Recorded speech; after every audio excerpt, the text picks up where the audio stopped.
Africa is often described as the world's poorest continent, dependent on aid and foreign support. But a growing body of research suggests a very different reality. According to an analysis highlighted by Al Jazeera, Africa is not poor by nature. Instead, vast amounts of its wealth are being extracted and transferred out of the continent every year. Africa is rich in natural resources. The continent holds major reserves of gold, diamonds, oil, gas, cobalt, copper, and fertile agricultural land. It also has one of the youngest and fastest-growing populations in the world.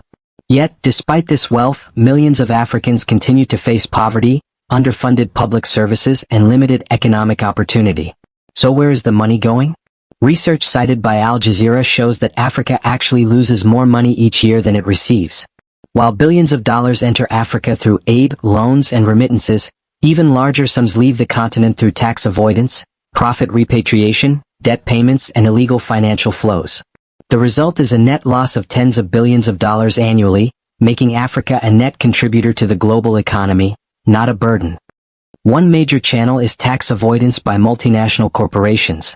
Companies operating in Africa often shift profits to offshore tax havens, drastically reducing the taxes they pay in African countries.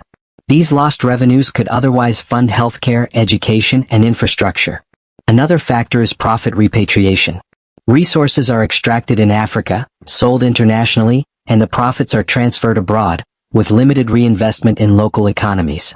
There are also illegal activities including unregulated mining, logging, fishing, and wildlife trafficking, which drain billions of dollars from the continent every year.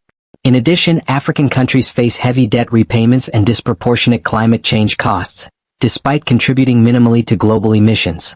These findings challenge the traditional narrative around foreign aid. While aid plays a role, analysts argue it is often outweighed by the amount of wealth leaving the continent through unfair global systems. The issue, they say, is not a lack of resources, but how the global economic system is structured.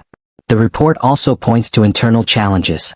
Some African elites move large sums of money offshore instead of investing locally, worsening inequality and limiting economic growth. This means the problem is both external and internal, rooted in global systems and domestic governance. Experts argue that changing Africa's future requires more than charity. It requires fair taxation, stronger regulation of multinational corporations, action against illicit financial flows, and greater control over African resources. Most importantly, it requires changing the narrative. Africa is not poor by default. Africa is rich, but much of its wealth is leaving the continent. Subscribe for more in-depth global analysis and stories that shape our world.